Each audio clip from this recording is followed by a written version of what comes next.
So this is the Rosetechnics QT9 Mark III, and I've been sitting on this set of IEMs for quite a while now, and I really have come to like them over all this time. And thank you to the folk at Rosetechnics for making this review possible by sending me this demo unit. All thoughts and opinions are my own, and also thank you for being as patient as you've been for me to come out with this review, of course. Now it's definitely not the most affordable set of IEMs out there. It's definitely a much more premium set than a lot of IEMs that I've reviewed in the recent past, and this one I think comes very close to the QTX that I reviewed from Rosetechnics themselves a few months ago. In fact, I did a little bit of A/B testing with both of them, and I was like, the QTX is nice, but I don't think the cost is really justified. So much so, I really do think that this is a more value for money set of earphones. So anyway, let me quickly jump into how these are built. So when it comes to its overall build, it is a nice finish. In fact, I'll throw up some B-roll right now for you. It does have a nice sort of metal faceplate that looks quite neatly done, and of course some print on it as well. The inner part of it does have a see-through sort of a resin enclosure, which is quite cool. You can in fact see the dynamic driver and the BA drivers within it, which is quite cool, of course. And I like that it has an MMCX connector. So this MMCX connector is cool because the entire earphone can pivot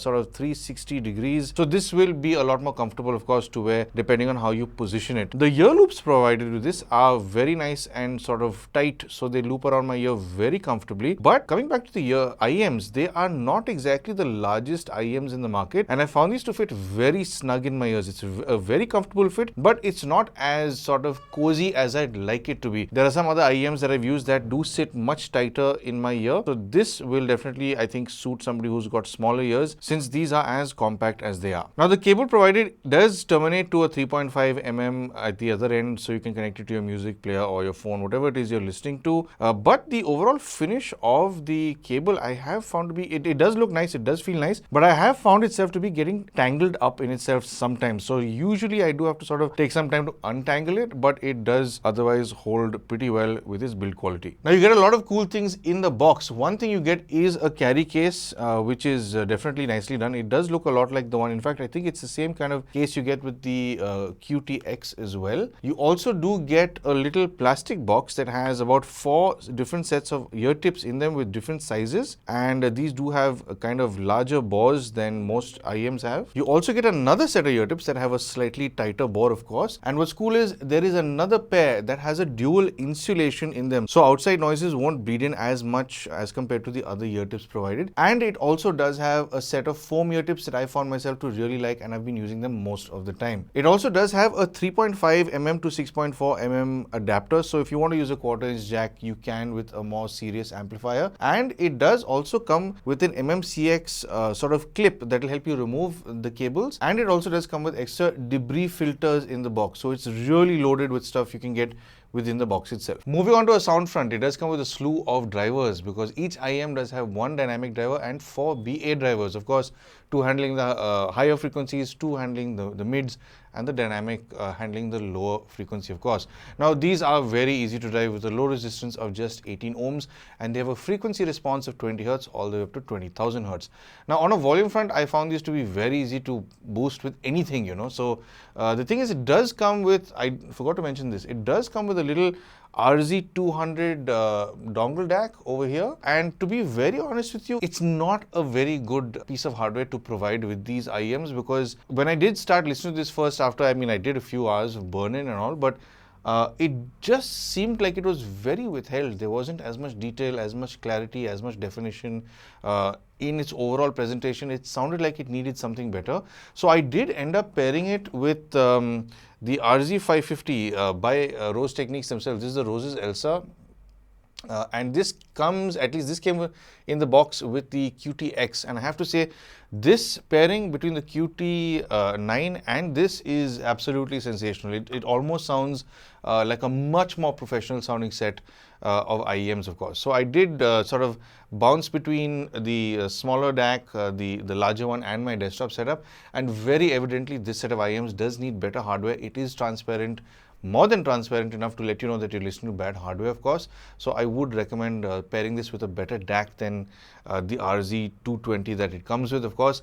And coming back to the volume, well, I've not really found myself going beyond maybe 25-30% 35 is kind of pushing it a bit, but it starts getting too loud for me at that volume. So I wouldn't recommend listening to these IEMs beyond that volume over prolonged periods of time if you intend on preserving your hearing. When it comes to its soundstage, I wasn't expecting too much from this, but it does stage surprisingly well. There is a little bit of vertical stage and it has good wide horizontal stage as well. So I have very evidently heard very prominent sounds that come from about a few 2-3 inches out of where the IEM is sitting with more recordings than I thought I would. So this definitely does stage wider than I was expecting it to, and it does have a little bit of height over the IEMs, but not so much in the phantom zone. So it has good left and right separation for sure, but it has a well-centered phantom channel. But the vertical stage, I have not heard too much in the phantom area anyway. But anyway, moving on to its imaging. Imaging I find to be, it is crisp, it is tight, but it's not as detailed as I'd expect a set of IEMs to be in this price range. So I have tested some other IEMs within the same price range that definitely are crisper sounding when it comes to its overall imaging. But having said that, this is a very sort of well-detailed set of IEMs. It's not that it's unable to give you specifics. It does that very well. It gives very good layering, but it's not the best I've heard in this price, of course. So if you are very particular about critical listening and having the sharpest edge being delivered to you, this may not be for you. But I like that it's not too sharp and crisp with its detail recovery, because it kind of lends towards it being a little more musical in a sense. So I do like how it images, of course. When it comes to its timbre or timbre, if you will, I found this to be more or less natural sounding to a certain extent. When you start listening to a lot of vocal tracks, there is a little too much accentuation, I'd say, in the upper mid. So it does tend to sound a little sibilant over there. But because of this tuning, I'd say it's not very natural sounding. It's not as supple as I'd like. But at the same time, if you throw some classical music at it or anything instrumental, it does sound a lot more natural. But because of that elevation, it can tend to sound a little more or less metallic to a certain extent. But all in all, on a timbre front, I mean, this is only if you're being really, really critical about these IEMs. I think it's more than, enjoyable enough. It's definitely natural enough sounding. It's definitely very easy on the ear that way. And it doesn't really make you feel that it's unnatural sounding. It leans a lot less that way. And it leans more towards being more natural sounding. Anyway, moving on to the high frequencies. Well, the high frequencies don't have a very aggressive tuning towards them. It's not going to really pierce you or throw daggers at you. At the same time, it does have good extension. There's a lot of detail over there. It's not been tuned to impress you. There are some IEMs out there that are tweaked way too much in the high frequency to give you the illusion of detail. Rosetechnics has not done this. Also, it does have BA drivers handling this range, and I've usually found that BA drivers have a much more supple or softer approach to their overall delivery on the high frequency front. So I really do like how this range has been tuned, of course, and it's very well detailed in the, anything in the percussive range. If you got anything sparkling or twinkling sounds, anything with shimmer, it doesn't come off as being nagging. So it's very enjoyable even for classical music. When it comes to its mid frequencies, well, there's definitely something that's happened here that I think some people may not like. For one is, it can tend to be quite sibilant with certain recordings. Not every recording, like I've heard some recordings with male vocals that don't really come too close to being sibilant with the way that they are enunciating. But then again, it could be also in the mix, which is why it's not as sibilant with that specific track that I'm referring to. But largely, it can be sibilant over here. So because of this, I did find myself leaning more towards classical music or more instrumental stuff.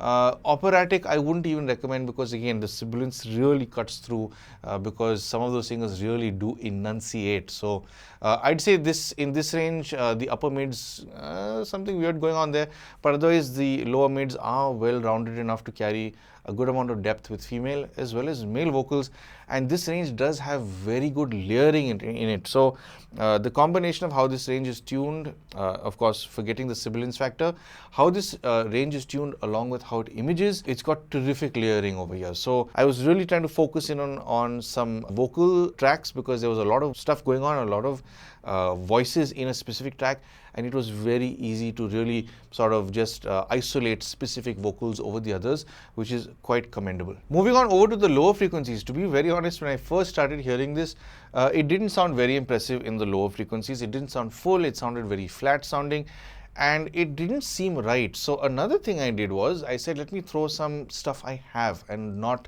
stream any music. So I did take out my old hard drive that I keep all my FLAC files on that I've picked up from HD Tracks and wherever else over the past few years. And these earphones really do need a good recording. They really do need a good recording, a good mastering, and an uncompressed track, because I do feel that some streaming stuff just doesn't cut it still. I mean, if you have your own track, it's like having physical media. There's nothing like having that, even though it is digital, but I do own that, So it sounds way more sort of prominent in the lower frequencies when you are listening to a very good source and a good recording. In fact, listening to the same song on Apple Music when I stream, it just doesn't cut it. It doesn't have the same amount of energy when you're using your own sort of downloaded or whatever tracks you have that you own. So this range for sure, it does have, well, it's not too enthusiastic in the upper bass region, but I'd say there's a lot of strength in the mid bass, and there's a little bit of strength, or should I say it starts to taper off maybe in the sub bass region. It's not as enthusiastic as an electronic dance music listener would like, but then again, that's not what these earphones are all about. It's somehow tight, and at the same time it's not obnoxious, so it does not knock off any detail in the mids or the highs even when you're listening to heavier music. But having said that, the tuning that this takes on is not really for heavier music. I wouldn't throw Dream Theater at this for sure. I wouldn't throw anything heavy over there, with drum and bass. Not too much. It is enjoyable, yes, but it doesn't have the fullness that I think a lot of people will like if they are listening to that genre. I'd suggest this to anyone who's looking for jazz, blues, classical music, because it has the detail, it has the stage for that kind of audio, and it does well enough in the vocals if you're okay with a little bit of sibilance, of course. All in all, I'd say it's a terrific little set of IEMs. It's definitely on the more expensive side, but with that price, you also get very good imaging, layering, and staging for sure. Now, the build quality of it, I do like. They've definitely done a very good job with it. I like that it's got that see-through sort of enclosure, but I'll tell you why I don't like it. It's because a lot of people who are getting into the hobby, at least the guys who are spending, 2 to 5,000 rupees, are usually buying from brands that have a similar look with a see-through design. I've seen some brands that do that, a lot of brands that do that. And on first glance, you'll think that, it's an affordable set of IEMs. But when you look at it closely, you can tell that there is a significant difference between those and this when it comes to its overall finish. But at the same time, having said that, I love that this is a discreet looking set of IEMs. It's not, pompous. It's not trying to scream to the world that I'm a fancy or expensive set of IEMs. It is definitely a very discreet looking set, which is quite cool. And comfort wise, I've really not had issues with it. I love that the loops are tight around my ear and they don't pop out like some IEMs do with some cables. The only issue I have is they are a bit too shallow for me, so they don't hold onto the outer cup of my concha. So there are times when I have to sort of readjust them a few times, but it's not something I can't tolerate. It's, just once in a while that I have to do that because of my ears. But I'd say I've got medium-sized ears. If you've got small ears, I think this will fit you very well. I have had a few people in the comment section who specifically look for small IEMs, and I think this is a great set to go for. But of course, when it comes to its price, it's kind of expensive. But coming to the sound is very enjoyable. I really do like it. For my taste in music, which is the jazz, blues, classical, it's great. But I don't like vocals on this too much. I would prefer some other IEMs that are out there at this price range because of that sibilance. That sibilance can be a deal breaker for some people. Like I said, for me, because of the genres I like, I'm okay with a little bit of sibilance. I don't listen to vocals too much, I think soul music would sound really good on this. But again, it's the vocals that will cut through a little too extra. But then again, if you're somebody who likes to play around with EQs, you know exactly how to control this and of course make it a lot more enjoyable in that range. So anyway, coming to the price, well, if you do want to pick this up, you can buy these abroad as well as in India.